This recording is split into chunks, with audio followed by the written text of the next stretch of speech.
ओम नमः शिवाय, जय महाकाल। आप सबको पता है कि सावन का बहुत ही पवित्र महीना चल रहा है और कल है सावन की एकादशी, जो कि इस दिन को बहुत विशेष, बहुत खास बनाती है। मेरे पास बहुत सारे मैसेजेस आते हैं, भैया एक बात बताओ, हमारे पूरे परिवार में खुशियाँ कैसे आएगी। हमारे घर में तो हमेशा लड़ाइयाँ होती हैं, कुछ ना कुछ किसी न किसी बातों को लेके हमारे पूरे परिवार में टेंशन बना रहता है, हमारी कोई इच्छा पूरी नहीं होती। तो ये वीडियो आपके लिए है। पूज्य गुरु जी की कथा से सुन के बहुत अच्छे से बताऊंगा। बस 7 लौंग लेना होगा, 2 कपूर के टुकड़े लेना, छोटा सा उपाय करिएगा, आपकी सारी इच्छाएं पूरी होंगी, पूरा परिवार आपका खुश रहेगा। ठीक है, कैसे करना है लेकिन उससे पहले आपको बता दूं, इस पूरी वीडियो में हम लोग 4 बहुत ही प्यारे से उपाय की बात करेंगे, जो कि आपकी फैमिली के लिए और आपकी मनोकामना के लिए बहुत अच्छे होंगे, है ना। चलो, सबसे पहले हम लोग उपाय की बात करते हैं। जो 7 लौंग और 2 कपूर को लेना होगा। कहोगे भैया इसके फ़ायदे क्या हैं, बेनिफिट क्या हैं। आपके घर की जितनी भी नेगेटिव एनर्जी होगी ना, वो इसको घर से बाहर निकाल देगा। जैसे अगर आपके घर में लड़ाइयाँ बहुत होती हैं, घर में हमेशा क्लेश मचा हुआ है, घर में बीमारियाँ बहुत रहती हैं, इस काम को करिएगा। बहुत ही विशेष दिन है कल, तो आप करेंगे। स्क्रीन पर आपको दिख रहा होगा यहाँ पर लौंग। आपको कितने टुकड़े लेने होंगे, 7 से 8 लौंग। बहुत ज़्यादा लेने की ज़रूरत नहीं है, 7 से 8 लौंग के टुकड़े लेना। ठीक है, साथ ही साथ लेना होगा इस तरीके से, जो गोल वाले देखो कपूर नहीं आते हैं, गोल वाले ले लो, या फिर एक इस तरीके से चपटे हुए पतले से आते हैं, वो भी ले सकते हो, कोई इशू नहीं है।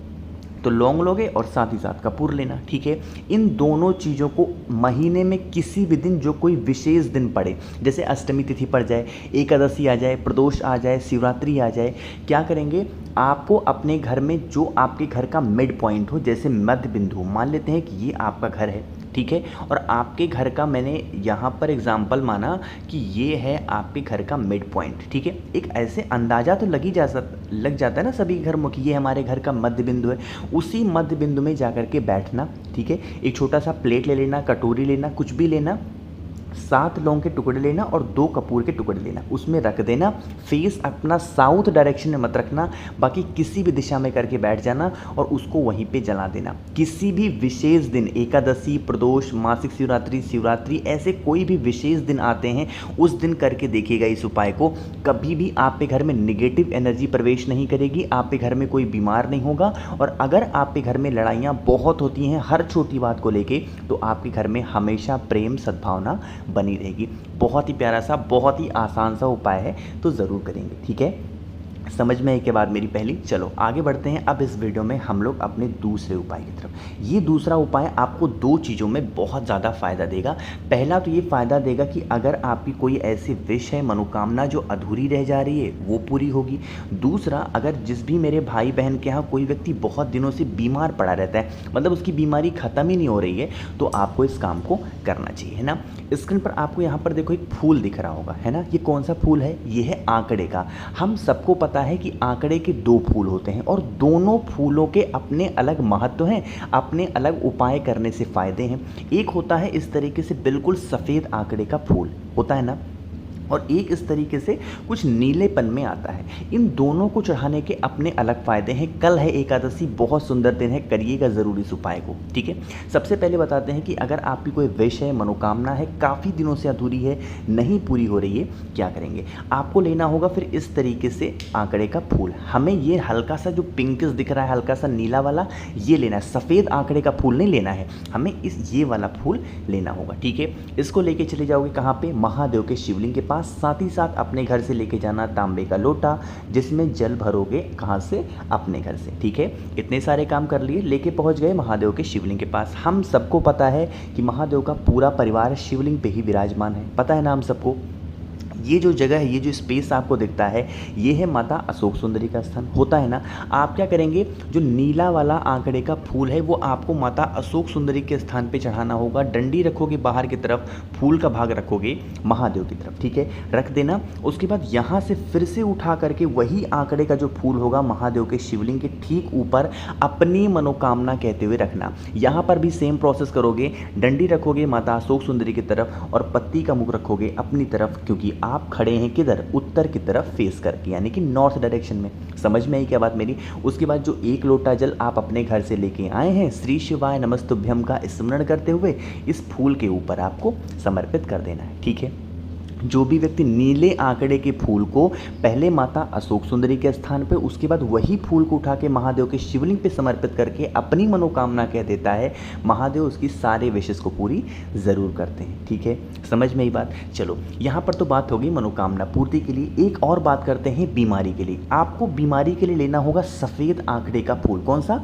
सफ़ेद आंकड़े का फूल लेना। इसको लेकर के पहुँच जाओगे महादेव के शिवलिंग के पास। ठीक है, हमने जब नीले आंकड़े का फूल बताया तो मैंने आपको बताया था कि माता अशोक सुंदरी के स्थान पे पहले चढ़ाना है, उसके बाद महादेव के शिवलिंग के ऊपर चढ़ाओगे, यही तो बताया। लेकिन जब सफ़ेद आंकड़े की जड़ को, सफ़ेद आंकड़े के फूल को समर्पित करना होगा तो सिर्फ और सिर्फ महादेव के शिवलिंग के ऊपर समर्पित करना। कोई सा भी नाम लेके, कुंदकेश्वर महादेव का नाम लेकर के समर्पित कर देना और एक लोटा जल उसी के ऊपर समर्पित करना। हाथ जोड़ करके महादेव से विनती करना, महादेव हमारे घर का ये व्यक्ति है, बहुत दिनों से परेशान है, बहुत दिनों से बीमार है, आप इसकी बीमारी को दूर कर दें। अपने हिसाब से, अपने अकॉर्डिंग आप उपाय को कर देना, अपने हिसाब से आप प्रार्थना को भी कर लेना।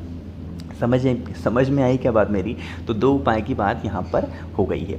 आगे बढ़ते हैं। अब इस वीडियो में हम लोग अपने तीसरे उपाय, और बहुत ही प्यारे से उपाय की, लेकिन इसके क्या फ़ायदे हैं और कैसे करना है उससे पहले एक छोटा सा काम, और वो है वीडियो को कर दो लाइक, और जितने भी भाई बहन ना मेरी आवाज़ पहली बार सुन रहे हैं तो चैनल को सब्सक्राइब करेंगे। ठीक है, चलो स्क्रीन पर आपको यहाँ पर दिख रहा होगा बहुत सारी चीज़ें। ठीक है, लेकिन उससे पहले सबसे पहले फ़ायदा समझो। इसका बस एक बहुत बड़ा फ़ायदा है और वो है मनोकामना। कौन सा?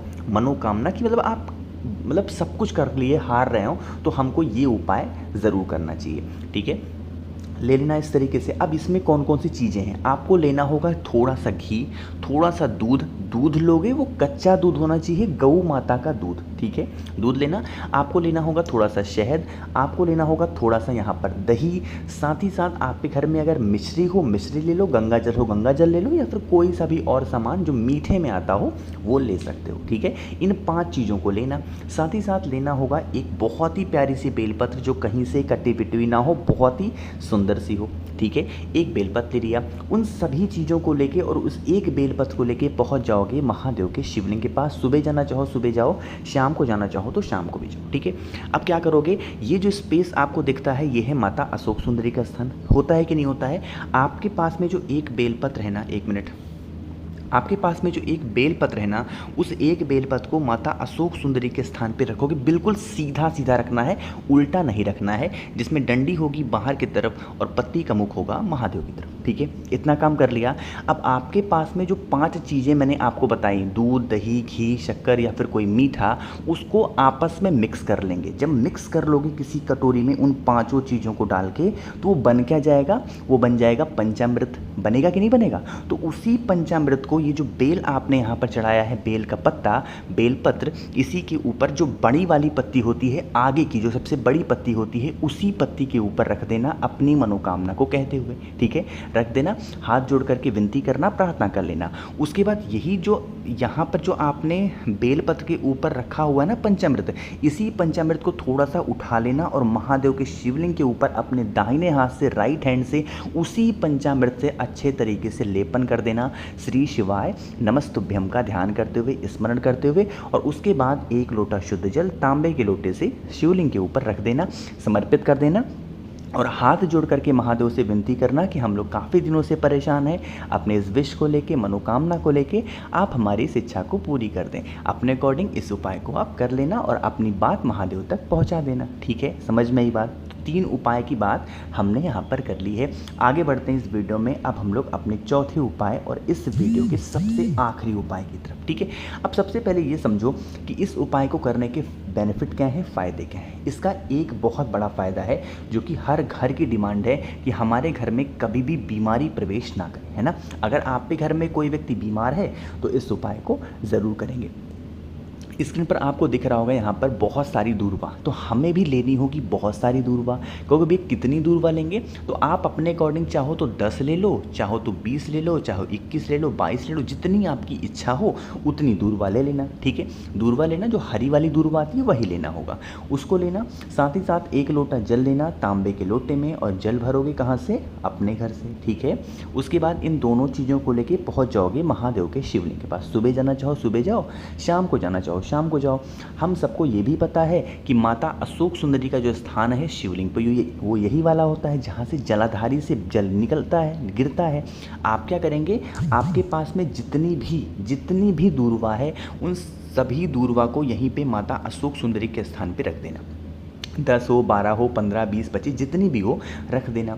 रखने के बाद एक लोटा शुद्ध जल उत्तर की तरफ देखते हुए फेस रखना नॉर्थ डायरेक्शन, और महादेव के शिवलिंग के ऊपर श्री शिवाय नमस्तुभ्यम का ध्यान करते हुए समर्पित करना। ठीक है। जब जल चढ़ाओगे, जल बहता हुआ आपकी कामना से यहीं दूर्वा के नीचे से होता हुआ नीचे गिरेगा। अरे गिरेगा कि नहीं गिरेगा, वहाँ पर खड़े होना, महादेव से प्रार्थना करना, हमारे घर का ये व्यक्ति है जिसका नाम और गोत्र ये है, काफ़ी दिनों से परेशान है, बहुत दवाएँ खाता है, बहुत मेडिसिन खाता है, फिर भी ठीक नहीं हो रहा है, महादेव आप इसको ठीक कर दें। अपने अकॉर्डिंग अपनी बात महादेव तक पहुंचा देना। उसके बाद ये जो दूर्वा आपने यहाँ पर चढ़ा रखी है, इस दूर्वा को उठा लेना। ठीक है। उठाने के बाद आप अपने घर चले जाना, और अगले दिन से, जैसे मान लीजिए कल आपने उपाय को किया, तो उसके अगले दिन से एक एक दूर्वा रोज सुबह खाली पेट जो भी व्यक्ति बीमार हो उसको खिलाना स्टार्ट कर दीजिए। ठीक है। जितने भी दूर्वा हो, मान लो 20 दूर्वा है तो 20 दिन खिलाओ, 10 दूर्वा चढ़ाया था 10 दिन खिलाओ, 5 दूर्वा चढ़ाया था तो 5 दिन खिलाओ। खिला करके देख लेना उसकी जो भी बीमारियां होंगी धीरे धीरे करके ख़त्म होना स्टार्ट हो जाए। ठीक है, समझ में आई बात। तो इस पूरी वीडियो में मैंने आप सभी को 4 बहुत ही सुंदर से उपाय की बात की है। जो भी उपाय आपको समझ में नहीं आया है, कोई भी डाउट है, नीचे कमेंट में पूछ सकते हैं। और जितने भी भाई बहन मेरी आवाज़ पहली बार सुन रहे हैं, चैनल को सब्सक्राइब करिएगा, और हाँ, वीडियो को लाइक ज़रूर किया करिए। ओम नमः शिवाय, जय महाकाल।